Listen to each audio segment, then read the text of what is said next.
Hello, my name is Patrick Hopkins. I was born and raised in Kokomo, Indiana, with my parents and two younger sisters. I went to Kokomo High School, graduated in 2009, and then I went on to continue to play basketball at Indiana Wesleyan University, where I graduated with PE and health education degree in 2013, where I met the great Zach Arrington. My wife, who I met at Indiana Wesleyan, and our two children. You can see one right there. We live in Noblesville, Indiana right now, and I'm currently a health and PE teacher at Noblesville High School. Being a health and PE teacher is awesome. I get to kind of control my room and to put up things that I really enjoy. As you can see, I got my daughter's artwork, some more artwork, a picture, a Teddy Roosevelt quote, and I get to hopefully be a positive impact on kids' lives. So as a health and PE teacher, I'm hoping that what I'm teaching my kids, they're picking up on how to live a healthy lifestyle. And on top of that, I hope they get to see God's love through the way I teach. I grew up in a Catholic home. My mom dragged me and my sisters to the Catholic Church, and that's where I first kind of got to know Jesus and got to know God and kind of understood what it was to be a Christian. I definitely did not accept Jesus into my life, and I was not living it outside of church on Sunday mornings. But growing up in the Catholic Church is where I got kind of my baseline faith knowledge. As I went to Indiana Wesleyan to play basketball, Coach Greg Tonigal and Coach Jeff Clark had a huge impact on my life. They kind of taught me what it was to be a godly man and to live a Christian lifestyle. I kind of started walking into my own faith a little bit more, as you could say. Definitely didn't live it when I was in high school, and even was learning throughout college.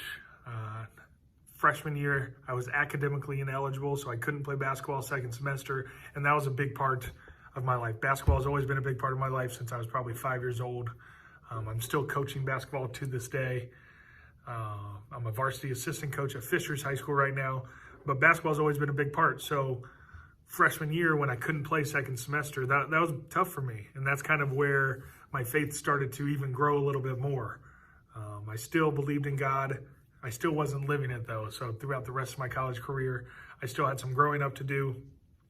And then just each kind of step of my life has really been impactful for me. Thinking about going from high school to college, I had a lot of growing up to do. And then graduating from college was a big step for me. Me and my girlfriend moved into separate homes in a small town called Wabash, kind of northern Indiana. And that's where I had to grow into a man and what it meant and what it looked like to live outside of my parents' house and outside of college. And then my girlfriend and I got engaged and got married. And then I really started accepting my faith and kind of growing is when I became a man and became a husband specifically. I was a varsity head coach at a small school up in Wabash called Northfield.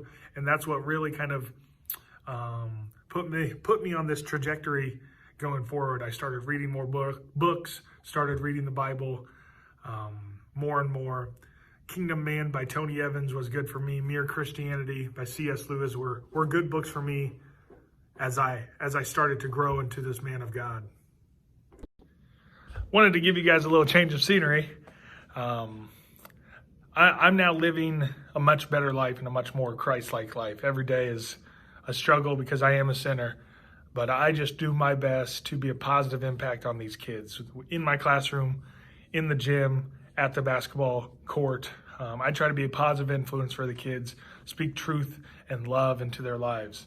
So I try to, and not afraid to have conversations with students whenever they ask me about my faith, to text a basketball player and tell them that I'm praying for them. God has done so much in my life and given me so much that I hope that as I teach and as I coach, these kids see God through me. I've got some Bible verses up in my classroom that some students have asked me about. I've got my Bible out on my desk that some students have asked me about.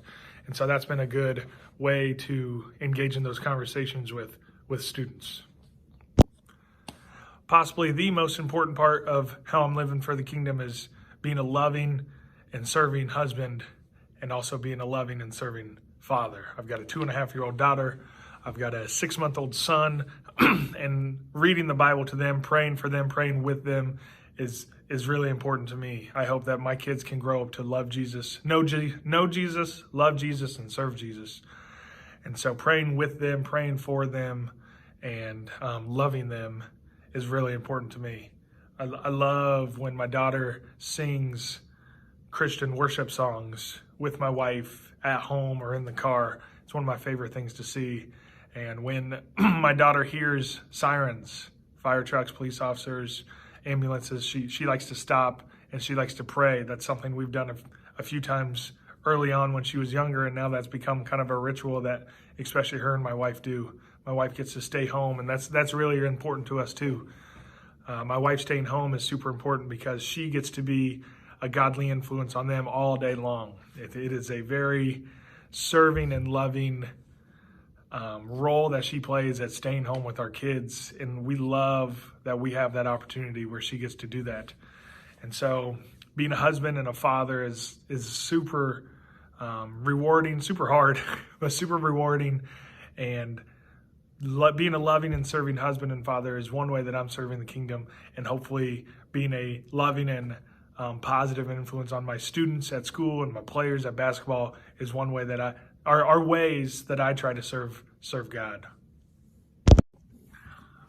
Lastly, I want to encourage you all to be in the Bible, be reading the Bible, pray, and take time to listen to God and find out where you can use your skills and impact the kingdom.